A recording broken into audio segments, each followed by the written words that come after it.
A lição do Evangelho da noite é do capítulo 14, que é honrai vosso pai e vossa mãe. Nós temos feito de uma forma seguinte: de onde vem esse título?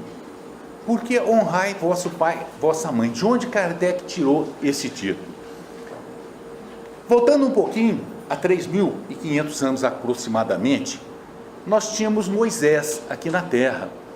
E é atribuído a Moisés 5 obras, que é a Gênese, Êxodos, Levítico, Números e Deuteronômio. Esses dois eu sempre inverto, qual que é o primeiro ou qual é o segundo. A Gênese fala sobre a criação, grosso modo. O Êxodo sobre a saída dos hebreus, lá da terra do Egito, que eram escravos, até em busca do Canaã, a terra prometida. O terceiro é Levítico. Levítico é um código de normas civis e criminais de Moisés. O quarto é o Deuteronômio, que são alguns discursos de Moisés que estão nessa obra.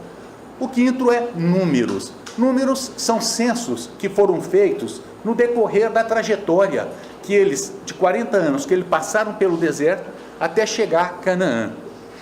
Dessas 5 obras, na obra Êxodos, capítulo 20, nós temos: sabeis os mandamentos que não cometereis adultério, não matareis, não roubareis, não prestareis falsos testemunhos, não fareis agravo a ninguém, honrai vosso pai e vossa mãe. Capítulo 20 do livro Êxodos. E isso nós temos também, que é trazido depois pelos evangelistas Marcos, Lucas e Mateus. Não tem no Evangelho de João. Mas por que o honrai vosso pai e vossa mãe? A concepção de honrar o pai e mãe há 3.500 anos é a mesma de hoje? Nós sabemos que dessas cinco obras, que é o Pentateuco Mosaico, ela tem a origem, obviamente, inspirada mais em Moisés. E dentro dessa obra nós temos esses 10 mandamentos. Quando Jesus veio, ele disse: olha, eu não vim revogar as leis, eu vim dar cumprimento. Mas a gente fala que coisa estranha, porque um pouco mais no decorrer da sua história, ele diz: olha, vos disseram olho por olho, dente por dente, mas eu vos digo, fazei bem aquele que vos faz mal. Olho por olho, dente por dente, é uma das normas do Levítico de Moisés. Olha, mas ele falou que veio dar cumprimento à lei. E ele fala: olha, não façai desse jeito, faça de outra maneira. Mas qual lei que ele veio dar cumprimento? Aos 10 mandamentos. Porque os 10 mandamentos, daquela época, honrai vosso pai e vossa mãe, é a mesma concepção que nós temos que ter hoje. Não matarás, é a mesma coisa. Não cometerás adultério, é a mesma coisa.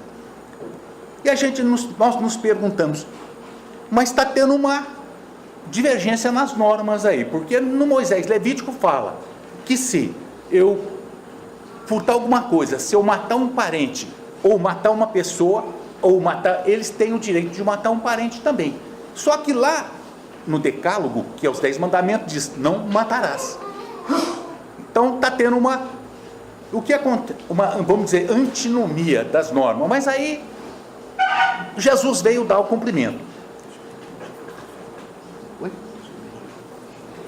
Está ouvindo aí no fundo? Não? Um pouco baixo. Está baixo? Tá. Som? Então nós vamos falar no microfone. Não pode empolgar muito, como eu empolgo quando eu estou sem, mas vamos segurar aqui. E aí, Moisés estava errado? Não, pelo seguinte: o que ele trouxe era necessário naquela época para segurar aquela turba enfurecida. Aquelas pessoas que tinham sido escravizadas por 430 anos, e isso está no Velho Testamento, 430 anos. Então imagina, sem nenhum tipo de higiene, sem nenhum tipo de educação, sem nenhum tipo de nada, absolutamente nada. Como é que era esse povo? Obviamente que era um povo de brutos. Então Moisés teve que trazer essas normas, que era para segurar aquela população, aquele povo. Era necessário. Mas no decorrer dos séculos e séculos, com o amadurecimento da humanidade, já chegou no momento de se aplicar realmente os 10 mandamentos e começar a deixar aquela parte da condenação, aquela parte de punição, aquela parte de Moisés, não para trás, mas foi necessário àquela época. Então hoje, pela interpretação dos próprios judeus, só os ortodoxos que levam muito a sério a rigor da letra mesmo. Mas tem muitas interpretações. Nós temos um livro chamado O Livro das Religiões, eles explicam que muitas coisas já foram flexibilizadas, porque não tem como ser aplicado hoje. Mas nós notamos que honrai vosso pai e vossa mãe é o mesmo caso.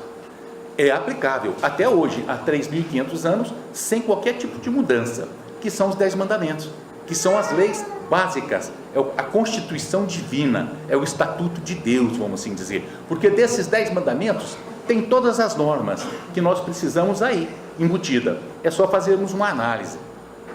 Mas pais, hoje nossos pais, nossos irmãos, nossas mães, a família é da mesma forma como era antigamente, porque os pais, eles eram considerados mais os consanguíneos, os parentes consanguíneos, mas hoje nós temos vários tipos de família, vários tipos de pessoas que ficam no lugar dos pais, principalmente no nosso interior. A gente sabe que muitos pais vão embora, mães vão trabalhar fora e deixam seus filhos com os avós, com parentes, com os tios. Então essas pessoas que estão no lugar dos pais, são também os pais, e eles devem ser considerados e honrados como seus pais, das pessoas. E nós temos também famílias hoje, a união estável e o casamento homoafetivo, nós temos a união estável, ou a família monoparental, que é um parente. Então nós temos que entender que a pessoa que está no papel de pai e que faz um papel, tem que ser sim honrado, é uma obrigação que nós temos para com eles. E o honrar pai e mãe não é só respeitar, não, é poder assisti-los nas horas de necessidade, nos momentos em que estão com alguma dificuldade. Normalmente, infelizmente, a cultura aqui do Brasil é de que o idoso não vale mais nada, e é tratado de uma forma assim, brutalizada pelos seus parentes, a maioria, não digo os senhores, mas a maioria faz isso. Quando um idoso começa a falar, a pessoa sai ou não responde, ou a gente fala, mas o cara é rabugento, esse cara é muito chato, mas por quê? Será porque é que nós não o tornamos dessa forma, tratando-os brutalizadamente? Então nós temos que ver que o idoso é o quê? Uma fonte de experiência. Então o respeito a eles, mas muitos pais não são idosos, são pais jovens. Mas então nós vamos falar um pouco da velhice. Então a velhice hoje ela é considerada como que uma exclusiva, se exclui. Mas no Japão não é assim. No Japão o idoso ele tem um valor absurdo pela experiência que ele tem, é respeitado, como o professor é respeitado, porque sabe o manancial de conhecimento que tem aquela pessoa, de idade avançada. Então é quando, nesses momentos em que eles estão numa idade já, vamos dizer assim, indo mais para o lado as portas da morte, é que devem ser mais respeitados, independentemente de que sejam pais, avós, o que quer que seja. E todos nós, todos os senhores que não desencarnarem antes, porque aqui ou ali, infelizmente, tem gente que vai desencarnar jovem. A gente não sabe se amanhã ou se depois, mas é uma realidade. Os que não desencarnarem jovens, ou agora, ou a semana que vem, e que não estiverem ainda considerados idosos, vão chegar lá. E quando chegar lá, vão ver que é uma coisa natural. Nós temos as fases das nossas vidas. Nós nascemos, nós somos crianças, nós somos jovens, nós somos adultos, nós começamos a envelhecer, somos idosos e desencarnamos. É um trânsito natural da nossa vida física, mas quem morre é o corpo físico, o espírito continua, e esse espírito é sábio. Então o respeito, e o respeito pelo pai não é só por isso, porque nos deram a vida. Mas esse não me deu a vida, ele me cria sim, mas não foi ele que trabalhou para te sustentar, para te dar um arroz e um feijão, para pôr a comida na sua boquinha, te educar, cuidar das suas doenças e te dar o remédio? Então é sim. Mas a minha mãe me abandonou quando eu era pequena, mas dá graças a Deus que ela não te abortou e que colocou na mão de uma outra pessoa. Então é o respeito. Isso é uma lição que nos é trazida por Jesus. Amai o próximo como a ti mesmo. Então esse honrar pai e mãe é muito mais do que o simples respeito, é assisti-los, é ampará-los, é amá-los, é ouvi-los mesmo que eles repitam várias e várias vezes a mesma coisa. Edivaldo Pereira Franco conta que o pai dele já bem velhinho, chegava, segurava na mãozinha dele assim e contava um caso 10 vezes para ele. Ele ouvia como se fosse a primeira e ficava paciencioso, sabe? Nós temos casos assim, recentes e reais, de pessoas que têm seus pais com Alzheimer e que telefonam e vão conversar, fica 1 hora, 40 minutos conversando, a pessoa do outro lado da linha repetindo a mesma coisa, e essa pessoa tem paciência, ouve, mas ela sabe, a outra pessoa está lembrando que conversou com ela? Não, mas aquela que está conversando sabe que está dando assistência para aquele que está lá. Como um caso que, olha, a gente fala vamos dizer, do WhatsApp, mas um caso que diz de um senhor que foi no médico e esse médico falou, mas por que o senhor quer toda hora, visita a mulher do senhor, tudo, ela está com Alzheimer, ela nem lembra mais do senhor, mas eu lembro dela. Então são coisas que nós temos como colocar no nosso dia a dia, mas esse respeito pelos pais é porque nós começamos o respeito no núcleo familiar, mas ele tem que se expandir para o nosso ambiente de trabalho, nosso ambiente social, nosso ambiente de trabalho voluntário e para a humanidade, que é o amor universal. Mas é treino, é educação de nós mesmos, é o espírito que vai crescendo para a luz numa trajetória ascendente, nascido simples e ignorante, indo para a plenitude. Estamos no mundo de provas e expiações, em transição para o mundo de regeneração, mais perto das cavernas do que da angelitude. Então nós vemos que nós somos muito mais instintos do que sentimentos. Então nós temos que começar a depurar esses instintos, fazer com que se tornem sentimentos, para fazer com que vige dentro de nós o maior de todos os sentimentos, que é o amor. Então honrai vosso pai e vossa mãe.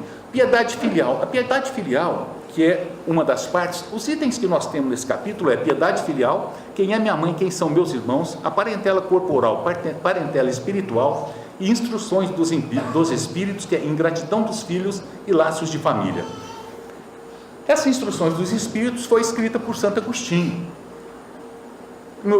É do conhecimento dos senhores que o Kardec, para fazer o Evangelho segundo o Espiritismo, ele pegou as máximas dos Evangelhos, colocou, depois ele discorre, que são esses primeiros itens, e aí ele pega a instrução dos espíritos que foram mandadas de todas as partes do mundo, que tem relação com o assunto, e coloca as instruções dos espíritos. Nesta tem uma de Santo Agostinho, que é a ingratidão e os laços de família.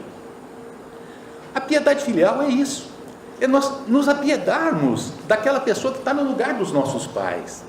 Porque se Jesus diz, amar o próximo como a ti mesmo, o próximo distante, quando ele nos traz a história do bom samaritano, daquele samaritano que acudiu aquela pessoa que estava caindo pelo caminho. Ora, se nós temos a piedade por um cachorrinho que está na rua, quando a gente vê esse cachorrinho machucado por um gatinho atropelado, por uma pessoa em necessidade, e pelos nossos pais, não é muito maior? Ou não seria um compromisso muito maior que nós temos para com essas pessoas que nos deram a vida e não nos deram a vida, cuidaram de nós no decorrer das nossas vidas?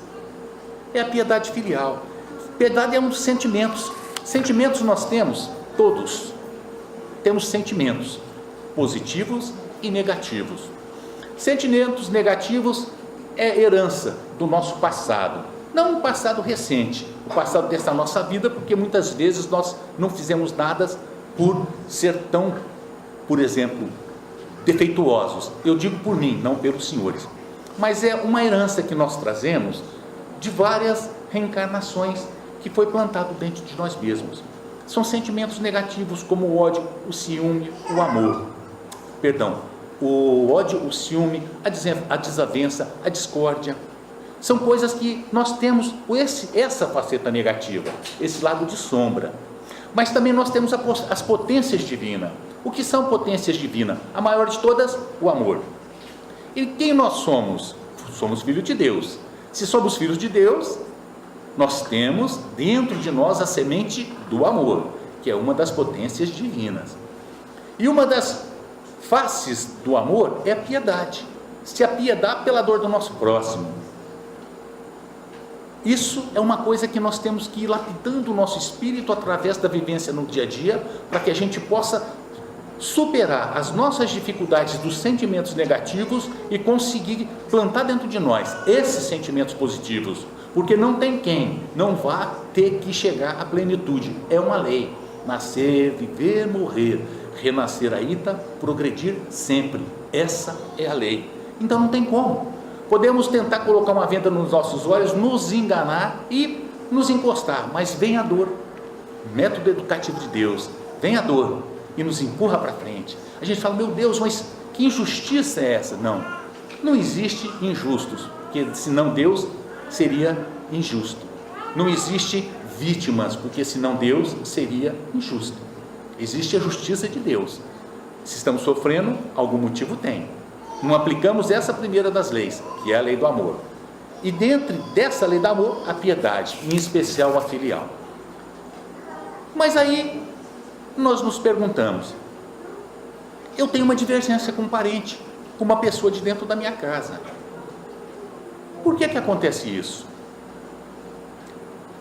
Jesus, ele estava numa refeição com várias pessoas, que inclusive não cabiam todas as pessoas lá dentro daquele lugar.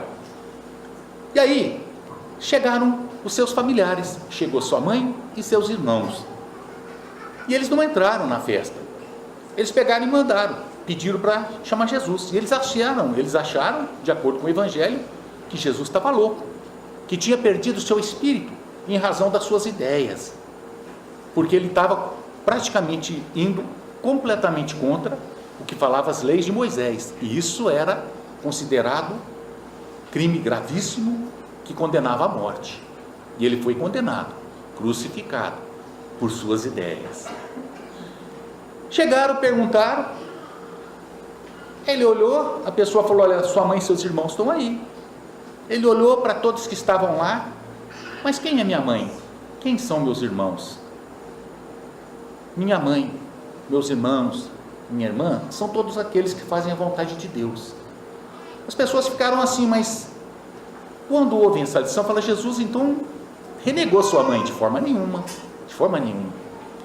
Jesus nunca deixou ou nunca falou nada que não fosse para nos lecionar, para nos ensinar e para nos trazer de exemplo. Nesse caso, por exemplo, ele quis exemplificar a família espiritual. Nós, lá há 3.500 anos, tivemos aquela concepção daquela família, aquele núcleo bem pequeno. E nós podemos notar que no decorrer da história da humanidade, a concepção de família vai aumentando. E o nosso amor também, ele vai se expandindo. Jesus já sabia que nós estávamos maduros para começar a entender não só o problema da matéria, material, aquele problema do físico. Tanto é que ele disse, na casa do meu pai tem várias moradas. Meu reino não é deste mundo. Aí ele falando isso, ele quis exemplificar, olha, nós temos que começar a pensar também na família universal. E começou a nos mostrar que existe um outro tipo de família, não só a família pelos laços consanguíneos e a família dos laços materiais, mas a dos laços espirituais. Muitas vezes nós encontramos uma pessoa e nós nos afinizamos muito com essa pessoa e nos simpatizamos, falamos, meu Deus, e às vezes a gente tem uma amizade e fala, meu Deus, esse amigo é muito mais do que um irmão. Talvez realmente tenha sido um irmão numa outra vida. Os laços, eles não se rompem, eles permanecem. E essas afinidades a gente não perde. Mas então por que nós estamos numa família que talvez não seja bem do nosso gosto? Por necessidade. De acordo com a lei da vida, nós temos uma lei básica. Essa lei, ela é imutável, é uma lei de Deus, queiramos ou não. Essa lei chama-se a lei da reencarnação, que, de acordo com a doutrina espírita, é o seu quarto princípio, pluralidade das existências, porque a doutrina tem 5 princípios: a existência de Deus, a existência dos espíritos, a comunicabilidade entre os dois mundos, a pluralidade de existências e a pluralidade de mundos habitados. No decorrer da história do nosso espírito, nós, a partir do momento que ganhamos o livre-arbítrio, que é a vontade de nos dirigir de acordo com o que nós queremos, nós assumimos compromissos, infelizmente equivocados, negativos. E o compromisso, o que ele é? É uma promissória. A partir do momento que nós emitimos, assinamos uma promissória, nós temos que resgatá-la, ou seja, pagar, da mesma forma. E nós começamos os nossos relacionamentos, as nossas amizades e os nossos amores. E quando nós nos equivocamos, nós lesamos muitas vezes as pessoas que estavam nesse círculo nosso, de conhecidos, de amigos, de parentes mais distantes. E nesse tempo, quando nós praticamos esse ato contra essa pessoa, ou contra qualquer pessoa, ou contra qualquer coisa que seja, nós assumimos um compromisso e nós temos que pagar essa nota promissória. É da lei. Aí a gente pensa, mas eu lesei, mas eu já estou morrendo. Consegui burlar a lei de Deus, mas não conseguiu. Esse compromisso ficou para a próxima. Hoje, ressuma nas nossas vidas, hoje, reflete nas nossas vidas, esses compromissos equivocados assumidos anteriormente. Por isso a dor é mais presente do que a alegria. E quando nós lesamos, nós conseguimos, quando é uma pessoa estranha, desviar e deixar essa pessoa fora da nossa vida. Fala, sai para lá, eu vou cuidar da minha vida. Mas em sua perfeição, Deus criou um método que se chama núcleo familiar. Que aí o que faz? Na espiritualidade, nós temos os engenheiros das reencarnações, nós temos os técnicos que fazem o mapa, o programa das nossas reencarnações, porque a encarnação foi a primeira. E aí nós somos convidados para conversar com esse técnico e com 2 outras pessoas. Quando nós chegamos, nós olhamos aquela pessoa e falamos, eu odeio essa pessoa, porque essa pessoa me lesou, essa pessoa me matou, desencarnados nós estamos. Mas aí os técnicos e os nossos mentores e guias falam, olha, mas vocês têm que amar, porque a lei de Deus é a lei do amor. E a oportunidade que Deus está dando é porque você renasça numa família, todos vocês no mesmo núcleo, para que vocês exercitem o amor e se esqueçam daqueles ódios anteriores, porque o ódio é um sentimento negativo do espírito, e como nós somos filhos de Deus, nós temos os germes divinos, as potências de Deus, nós temos que amar. Mas se ele for colocado como um conhecido, nós não vamos nunca, jamais, estar perto dessa pessoa, porque a gente vai desviar. Problema dos fluidos, a gente chega perto de uma pessoa, meu Deus do céu, nunca mais quero ver essa pessoa, e a gente vai embora. Por quê? Não tem nada a ver com a gente. Mas aí, lá do lado de lá, chegam os espíritos, os nossos guias, falam, olha, mas seria bom, porque não pode deixar essa lesão às leis de Deus, que é a lei do amor. Seria bom que vocês renascessem no mesmo núcleo familiar, para poder se amar. Aí aceitam um compromisso. Então tá bom, eu aceito. Eles vão ser meu pai e eu vou ser seu filho ou filha. Sim, tá bom. Aí vem um, vem outro, se reencarnam. Daí, depois de 20 e poucos anos, aquelas pessoas, entre aspas, coincidentemente se encontram, se amam e se casam. Ou se unem, independentemente de casamento. E aí, de repente, 1 ano, 2 depois, a felicidade total no lar. A mulher está grávida. Vem um filhinho. Meu Deus, é um filho na nossa vida, é o que a gente queria. E quando essa criança nasce, é como se todas aquelas desavenças, todos aqueles ódios, aqueles rancores que estavam acumulados ou estão no nosso inconsciente, que é a história do nosso espírito, a história nossa, das vidas anteriores, é como se apagasse. Porque aquele bebezinho, aquele bonequinho de carne ou a bonequinha de carne, ela transforma aquele ódio em amor. E se esse amor é alimentado desde pequenininho e vai crescendo, ele tende a crescer. Isso pouco a pouco vai como que substituindo aquele ódio anterior pelo amor. dentro daquela família, porque não tem como renegar um filho, não tem como renegar um pai. Eu não te quero, meu pai, eu não te quero, meu filho. É da lei. Como disse o Teixeira semana passada, nós podemos brigar com qualquer pessoa, nós podemos ter a maior confusão dentro da nossa família, mas quando alguma coisa acontece com um parente muito próximo nosso, nós falamos, eu posso brigar com ele, mas os outros não, todo mundo entra na briga. É a família, e esse amor é desenvolvido dentro dessa família. Aquele ódio anterior, ele é como que apagado, ele vai pouco a pouco se extinguindo e vai dando lugar a um amor. E quando essas pessoas, ou velhinhas, ou novos, ou de qualquer forma, lá na frente desencarnam, falam, meu Deus, mas era você? Era eu, mas agora eu te amo e eu te odiava tanto.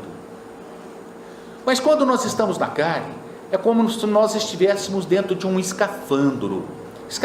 A gente fica como que absorvido por aquilo lá, sugado, e a gente não se recorda mais de nada.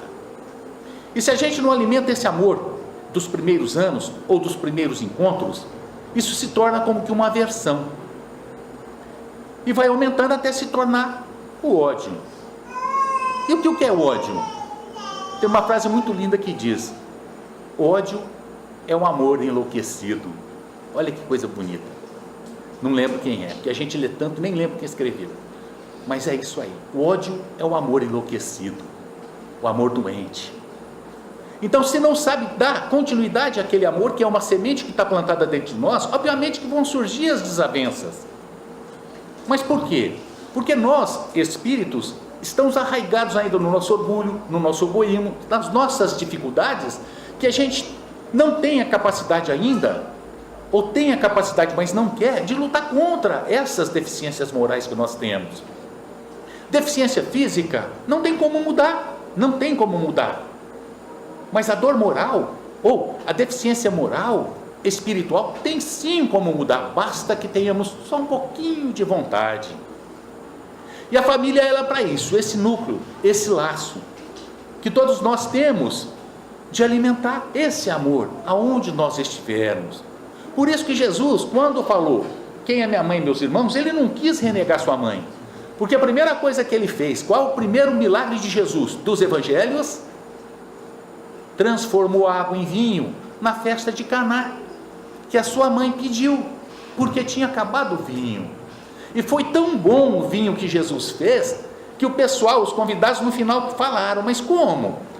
O chefe aqui, o dono da festa, serviu o melhor vinho no final, em vez de servir no começo, porque eles tinham um hábito, serviu o melhor vinho no começo, depois o mais fraco no final. Foi ao contrário, mas não é que foi ao contrário, é que Jesus transformou a pedido de sua mãe. E no decorrer da vida de Jesus, nós podemos ver o valor que Maria teve para ele, sua mãe, e as mulheres. O respeito que ele tinha pelas mulheres e pelas crianças, demonstram que ele tinha um amor muito grande por essas pessoas e por sua mãe. Mas ele tinha que exemplificar, ele tinha que abrir a nossa visão para um mundo maior, para o universo, a visão universal dos habitantes do universo, que é o mundo de Deus, do qual nós somos herdeiros. Olha que interessante, nós somos herdeiros do universo, filhos de Deus. Olha que bênção. E às vezes a gente reclama por tão pouca coisa, mas Deus, ele é justo, ele coloca dentro de nós a vontade de querer, a vontade de crescer, a vontade de buscar a nossa felicidade, o nosso bem-estar. Por isso não é errado querer ter as coisas, porque o bem-estar é uma necessidade que nós temos, todos nós, e sentimos esse impulso que faz parte da lei da evolução, porque nós ajudamos o mundo a evoluir, porque evoluímos nós, espíritos, e evolui o mundo também.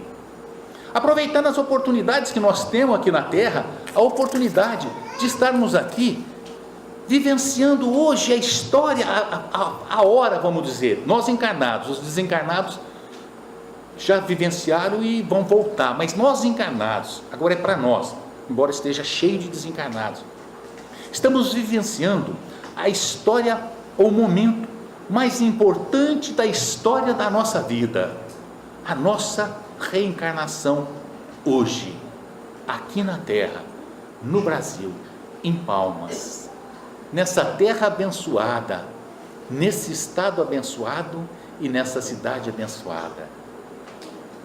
Vivemos num país maravilhoso, embora muitos de nós o reneguem. Não é o país que deve nos envergonhar, sim nos orgulhar, o Brasil. Agora, aquelas pessoas que estão desvirtuando os mais simples preceitos de honestidades, esses sim, não são nem dignos de vergonha, dignos de pena, porque ai daqueles por quem vem o escândalo. O sofrimento vai ser muito grande, mas é problema deles. Eles estão fazendo, o problema é deles. Porque se eu faço, o problema é meu, mas se eles fazem, o problema é deles. Temos que orar por essas pessoas. Jesus não dizia, orai pelos vossos inimigos? Essas pessoas são inimigas da sociedade, então nós temos que orar por eles. Não desejar o mal, a vingança. Por quê? Porque a lei de Deus é justa. Tudo tem, no momento certo, a sua reparação. Nós muitas vezes nos rebelamos, nos revoltamos, mas não, porque se a gente se revolta é porque nós não acreditamos em Deus. Porque se nós acreditamos na sua justiça, deixa aquela pessoa para lá. Vamos levando a nossa vida. Tem que ser sim punido rigorosamente pelas leis da terra, mas também serão pelas leis divinas. É da lei. E essa lição é mais ou menos isso aí. Então nós temos essa ingratidão dos filhos e laços de família. O laço de família é para que a gente possa, como que alimentar as nossas afeições, os nossos amores, fazer com que cresça aquela potência divina maior de todas, que é o amor dentro de nós. Quando nós temos um parente difícil, esse parente difícil nós não podemos renegá-lo, porque ele está sendo o nosso professor. Olha que interessante, nosso professor. Primeiramente, porque testa a nossa paciência. Em segundo plano, porque ele nos cutuca a todo momento, fazendo com que a gente exercite o amor para com ele. Em terceiro plano, ele é professor de todos os momentos da nossa vida, porque ele aponta os nossos erros. Olha que interessante, a bênção de termos apontados os erros, porque muitas vezes a gente escamoteia, esconde, mascara as nossas deficiências. Os amigos, grandes amigos, não chegam e falam, ih, Ademar, você faz isso. Não, mas às vezes um irmão, um parente fala, você não presta porque você faz isso. Aí eu paro e penso, meu Deus, será que eu faço isso? Aí eu faço um balanço da minha vida e falo, eu faço isso, eu estou errado, então eu tenho que mudar. Não é um professor? Compreendermos as pessoas como elas são, porque nós pedimos a compreensão para que nós somos. E o laço de família é o maior de todos os laços para que a gente possa entender essas pessoas. Entender que são pessoas individuais, que são pessoas que sentem as dores, os amores, os sentimentos, às vezes de abandono, dentro da própria casa. Como é triste ser solitário dentro de um lar solidário? Não, de um lar solitário, que todos não se entendem. Isso é triste, mas estão lá para se entenderem, para que aquele lar solitário seja solidário. Que Jesus disse, amai a Deus sobre todas as coisas e o próximo como a ti mesmo. Mas qual o próximo? O próximo distante? Não, o próximo que está dentro da minha casa, do meu lado, vivenciando comigo as dificuldades do dia a dia, as necessidades materiais, as necessidades espirituais. Esses laços são para que eles possam se apertar e não se afrouxar. E nós entendemos, ele sofre, eu sofro. Eu tenho as minhas deficiências, ele tem as deficiências. E muitas vezes não enxergo o que eu enxergo. É o respeito para que a pessoa pense. Muitas vezes a pessoa é muito mais evoluída que a gente e nos aceita como nós somos, mas não nós aceitamos porque são muito bonzinhos. Fala, meu Deus, mas você não está revoltado com esse governo, você não está revoltado com essas pessoas, aquele assassino que estuprou uma criança? Calma, a lei de Deus está aí para todos nós. E essa pessoa revoltada fica cutucando aquela pessoa que é mais cordata, mansa e pacífica. Aí o Evangelho de Jesus, aplicado no dia daquela pessoa pacífica, que já tem um conhecimento de conviver com aquele mais difícil. É uma necessidade de todos nós, porque senão nós não vamos crescer para a luz, infelizmente. E tantas vezes quantas forem necessárias, nós voltaremos no mesmo círculo, para que possamos nos realinhar, nos ajustar. Honrai vosso pai e vossa mãe, essa lição do Evangelho. Amai a todos, todas as pessoas. Essa é a lição de Jesus. Parentela espiritual e corporal, nos explicando que muitas vezes nós estamos fora de uma família por afinidade espiritual, por necessidade, às vezes para ajudar aquela outra família, enquanto os outros nossos entes queridos estão ajudando outras ou sendo ajudados por outras pessoas. Porque todos nós vivemos como que numa solidariedade universal, porque nós somos todos viajantes do universo, filhos de Deus.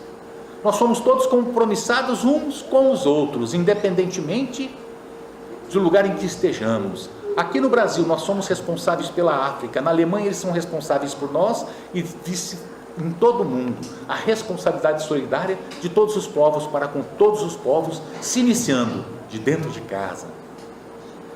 Essa, meus irmãos, é a lição do Evangelho da noite.